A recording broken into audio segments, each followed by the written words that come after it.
रामायण आपल्याला खूप काही शिकवून जातं बरं का मायबाप. भाऊ सोबत नसल्यामुळे महाप्रतापी दशानंदासारखा रावण, दशमुख असलेला रावण देखील हारला. का? कारण भाऊ सोबत नव्हता.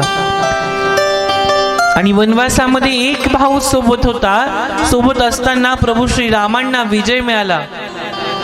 मग आपल्याला अहंकार नक्की आहे तरी कशाचा, असा प्रश्न जर मनात येतो, त्याचं उत्तर मिळवायचं असेल तर नेहमी कुटुंबासोबत राहा. भाऊ बहीण मिळून इतिहास घडवा.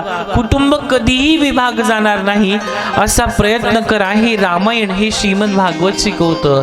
जर एखाद्या भिंतीमध्ये भेग पडली, लक्ष देऊ नाही का, जर एखाद्या भिंतीमध्ये भेग पडली तर ती भिंत तुटते.